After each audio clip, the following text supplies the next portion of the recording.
All right, y'all, welcome to the Scott Horton Show. I'm the director of the Libertarian Institute, editorial director of antiwar.com, author of the book Fool's Errand, Time to End the War in Afghanistan, and the brand new Enough Already, Time to End the War on Terrorism. And I've recorded more than 5,500 interviews since 2003, almost all on foreign policy, and all available for you at scotthorton.org. You can sign up for the podcast feed there, and the full interview archive is also available at youtube.com/Scott Horton Show. All right, you guys on the line. I've got Hassan El-Tayyab from the Friends Committee on National Legislation. That's fcnl.org, and they're the Quaker Peace Lobby in Washington, D.C. Welcome back to the show. How in the hell are you? Scott, thanks so much. I'm doing well. Getting ready for the Yemen Super Bowl on the House floor tomorrow. Tomorrow is the big vote, huh? So tell me all about it. Who's in the Super Bowl this year? Okay. Rep. Khanna from California has introduced an amendment to cut off all support to the Saudi-led coalition's war and blockade. That includes logistical support, intel sharing, spare parts, and maintenance. And all of that's really critical for Saudi operations, including, they've been doing airstrikes even as recently as, late March of this year on the airport. And it's really causing, and help driving the world's worst humanitarian crisis and pushed 16 million people to the brink of famine. And so we have a real unique opportunity here. I mean, this is the first time this has happened with Democrats in control of the House, Senate, and the White House. A similar provision actually passed back in the FY 2020 NDAA, and you can remember FY 2021, a similar provision was passed as well, but they all got stripped out in conference, in large part because of pressure on the Hill, but also because Trump was president at that point. So this is really, this really important moment where we're going to find out if the Biden administration does want to put a human rights and human rights-based foreign policy first. Yeah, well, let me ask you this. What happened? I thought we already had a deal. Okay, I kind of thought so. Actually, I did think so. I think we talked about this, and I was convinced at the time that Biden meant it when he said we're calling off all this support. We're going to help the Saudis shoot down Houthi drones or missiles crossing the border into Saudi, but we're not going to help them wage the war anymore. And then I guess it was 2 months later, Admiral Kirby announced that, we're still maintaining their airplanes, at least. As far as I know, they've continued every bit of their support. Certainly the Navy is still helping to enforce the blockade. So they really haven't canceled anything. Was it just they did that PR stunt that relieved a little bit of pressure, and then they were able to just change the subject to Afghanistan or something else? There's a lot to unpack there. I'll start off by saying that the Biden administration did make several significant changes from the Trump administration. They lifted the foreign terror organization designation on the Houthis, which would have, really cut off humanitarian aid access. So that was really important. Yeah. Yep. They restored it, but to be honest, not doing so is a radical position. So let's just put that out there. The restoring of all USAID funding to the northern parts of Yemen, where the Houthis are the de facto government, that was another important piece. They said that they wanted to support diplomacy. That was more than we saw Trump do. And, we did see an announcement for an end to offensive operations. Unfortunately, the devil's kind of in the details there. And they never really clarified what that offensive or defensive support even was. Did that include, spare parts maintenance? Did that include the blockade? Did that include just airstrikes coming into any drone attacks from the Houthis coming into Saudi territory, or were they going to do preemptive attacks on Houthi facilities? What did it mean for Marib? And a lot of that wasn't really clear at the time. And then we did learn that ongoing spare parts and maintenance was still happening from the Pentagon. We also learned that the U.S. was going to play a military advising role. And they didn't really clarify exactly what. They said defensive purposes. So Unfortunately, we're now seeing the war just drag on and on and on, and the blockade drag on and on and on. So that's why I think it's really critical. And we've talked about this before, but the spare parts and maintenance of these Saudi warplanes are integral to their ongoing, daily operations. Maybe it's not every single time it lands, but at least nearly every single time one of these F-15s land. You need the steady flow of spare parts and maintenance from these trained contractors. And that's something that the U.S. can cut off and should cut off. And that's exactly what the Khanna Amendment is trying to do. Mm-hmm. All right. So now, wet your finger in the wind kind of thing. How's the pressure feel right now compared to when he was sworn in and people were saying, now you better live up to your promise, like in your promise, dude? There's several things going on. I definitely think folks are still on the Hill, at least, and the American public, who, on the vast majority, when polled, want us out of the Saudi-led war in Yemen. But right now, Congress is in this key moment. They're going to have to take this vote on Thursday. The debates are actually happening today at 3:30 Eastern. If folks want to tune in to hear what folks are saying. Now, we have Chairman Adam Smith is a co-sponsor of the Khanna Amendment to cut off all this support. That's really good for people that want to end support for the war. Unfortunately, Chairman Meeks and Chairman Deutsch on the House Foreign Affairs Committee and House Foreign Affairs Middle East Subcommittee, they have not co-sponsored.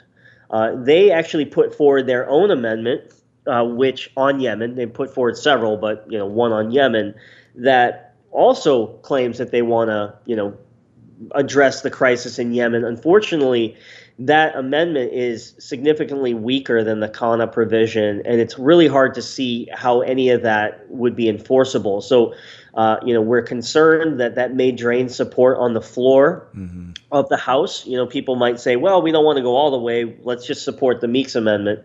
But our job right now in the advocacy community is to try to push for a yes vote on Khanna unconditionally. We need to make that happen. And, if folks do want to get involved, they can go to, they can actually use a phone line that FCNL and Demand Progress set up, 1-833-STOP-WAR. Great. And now let me ask you this. I know that there are a couple of good Republicans on this in the Senate, but in the House, do you have any kind of bipartisanship here? Yeah, so if we look back at the FY 2020 NDAA that did pass, we had 240 votes. We had Biggs, Buck, Cloud, Davison, Massey, Mooney, Roy, Schweikert, Upton. So it was about a dozen or so. I didn't name them all, but that was a significant chunk. Mm-hmm. We're hoping that coalition of Republicans, who do care about war powers and the fact that only Congress can declare war under Article 1, Section 8 of the Constitution, that they stick with us. And hopefully we grab a couple more Republicans on the vote, like Meyer and Mace and others. So that's the thinking, is that we build on this Republican coalition in the House. Now, we also have about 17 new freshman Democrats, and I think getting them to stick with this vote and making sure that they understand the significance of this and the fact that the water is fine. Come on in. It's already been passed several times. Let's do it again. Yeah, absolutely right. Well, and now you mentioned Meeks, and who was the other one who were the two of them? I think you said are sponsoring sort of this watered down version for other members to hide behind as they vote to continue the war, essentially. Yeah, so Meeks and Deutsch. It's. I think it's really critical. Like, in my opinion, it would be, we just need to get the Khanna Amendment through. I'm hoping that they will vote the right way, both Meeks and Deutsch, and they had in the FY 2020 NDAA already. Mm-hmm. And they both voted for the Yemen War Powers resolution. So not doing so now would be a real departure. And I think we got to ask, why are they putting forward an amendment that does less than what they've already voted for? It's kind of... So listen, my excuse is I'm in Austin right now, but why don't you just march on over to their offices and talk to their guys and see about this? I mean, it's such an obvious ploy. Oh, here's the weak version, but it sounds the same. so people can vote for the weak version to undermine the good one.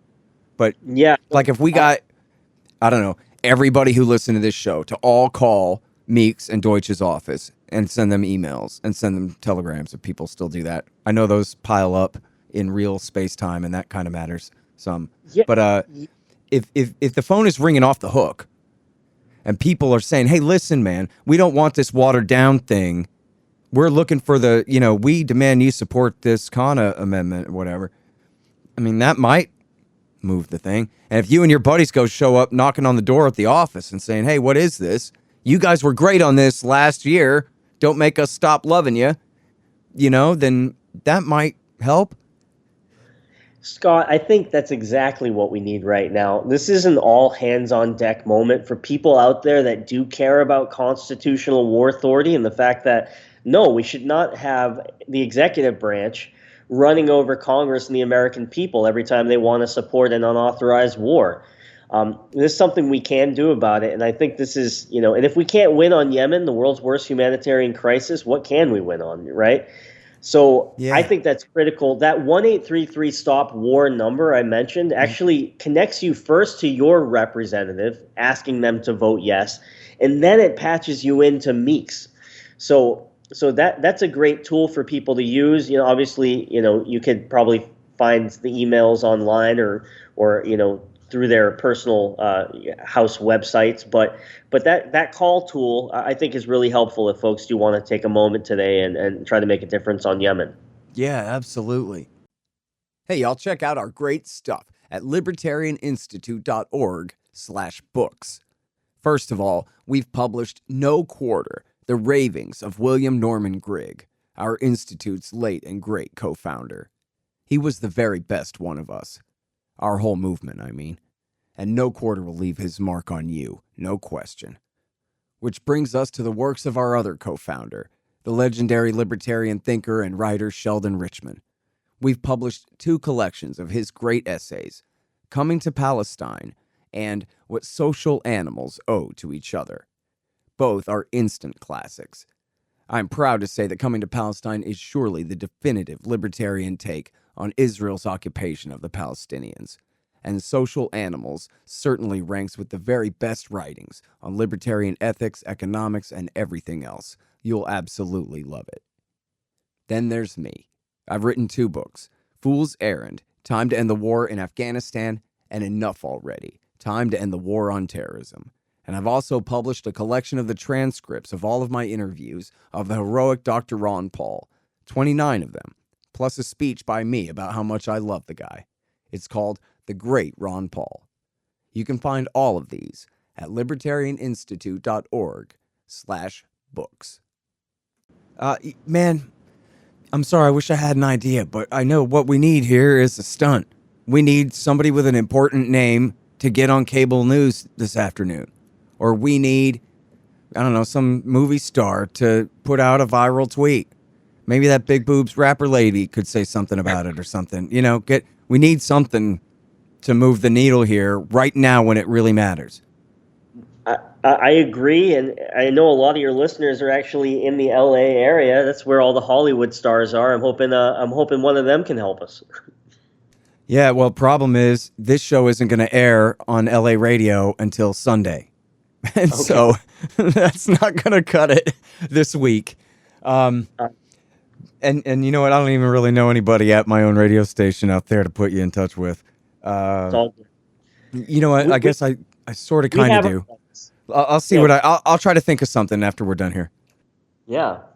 We have some buddies. Our Mark Ruffalo, who we're connected with, has been fantastic on the Yemen question and in trying to end this unauthorized support and bring an end to the blockade. I mean, if for a second, I just really would love to tell people about the stakes of this vote and why this matters so much. I mean, the ongoing blockade that's cutting off the free flow of food, fuel, medicine, and clean water. More specifically, this year, the Saudis have been blocking, hundreds of thousands of metric tons of fuel from getting into the Red Sea ports.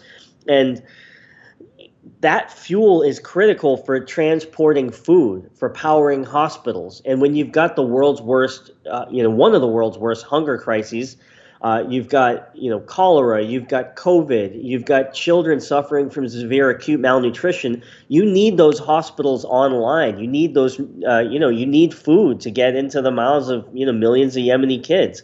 And so if we're actively playing a role in supporting these warplanes, who are in fact enforcing the blockade, continuing to do these airstrikes, and deluding people on the Hill, deluding the Saudis that they can continue this war with a blank check from the U.S. We're just going to see this thing drag out until people understand the facts on the ground and really and make significant policy changes that are in the best interest of not Mohammed bin Salman, but Yemeni people, Yemeni men, women, and children who are suffering from this blockade. I'm really worried, but we have a chance to do something about it, Scott, and I really appreciate you using your platform to highlight this issue. Well, look, I mean, I don't really know what's going on in the Congo. I don't follow that one enough, and I know the Americans are involved. I interviewed a guy about this a few years ago who told me some crazy stuff, but I just haven't kept up with that one. But otherwise, I do know about the rest of the wars in Africa, which are all American wars pretty much, and throughout Eurasia. And I'm fairly certain, spin the globe, that what's happening in Yemen right now, the American war in Yemen, is the worst thing in the world that's going on today. And I think it's also fair. And you tell me if you think that this is right, if you know of any other examples that I'm not thinking of or whatever. But I think, and I'm willing to go with the less conservative estimates too on sort of the excess death rate in all of the different wars, where there's this doctors organization that put out a thing that estimated as many as 2 million people have been killed in the wars.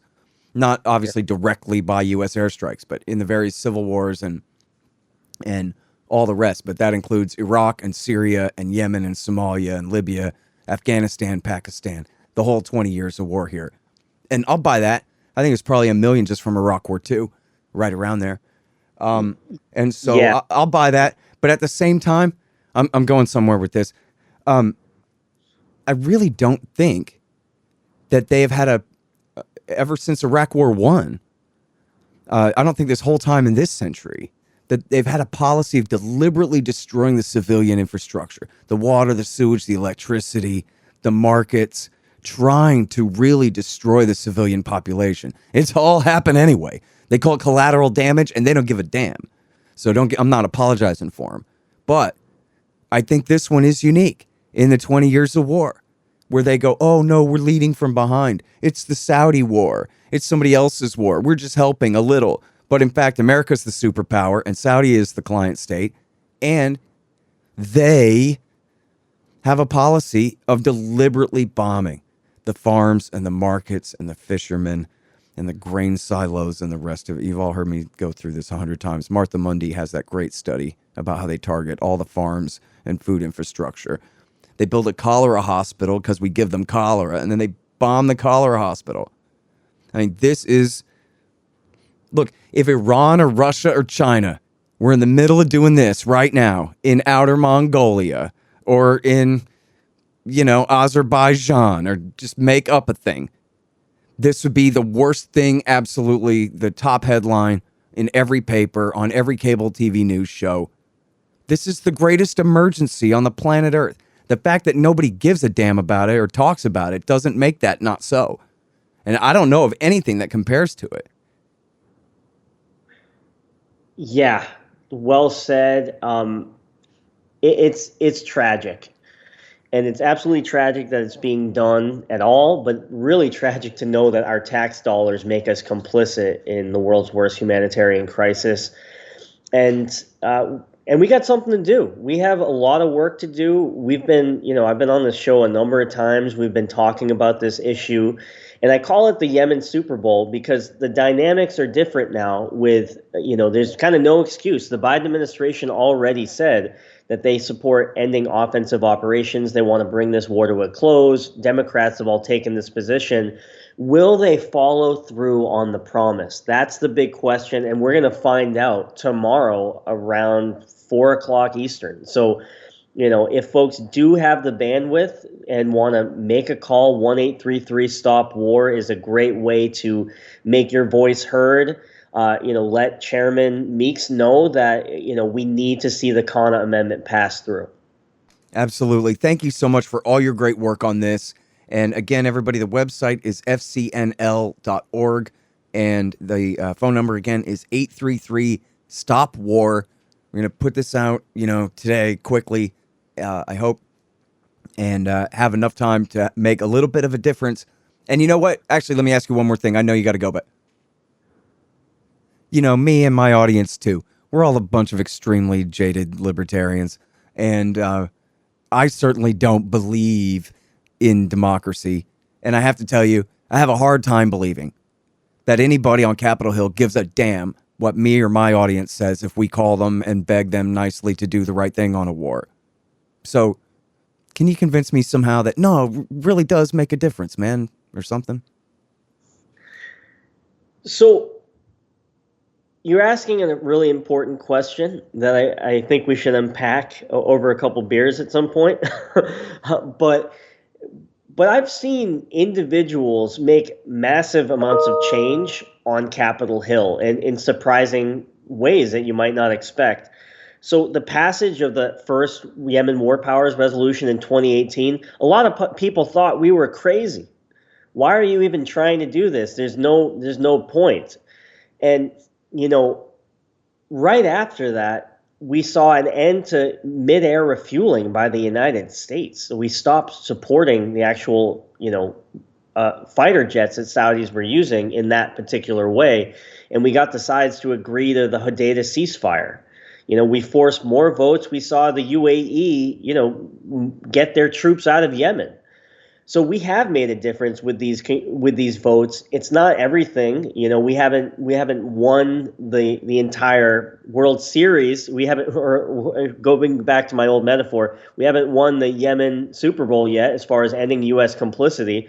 But we have made a difference, and I think if we can double down in the next 24 to 48 hours on everything we have done and try to make sure the House of Representatives gets this through, we're going to do something really important for the people of Yemen. Right on. Okay, thank you so much again for your time, Hassan, for all your great efforts here, bud. You got it, man. We'll talk. Okay, guys, that's Hassan El-Tayyab, fcnl.org, and 833-STOP-WAR. I'm going to call him right now. The Scott Horton Show, Anti-War Radio, can be heard on KPFK 90.7 FM in LA, APSradio.com, antiwar.com, scotthorton.org, and libertarianinstitute.org.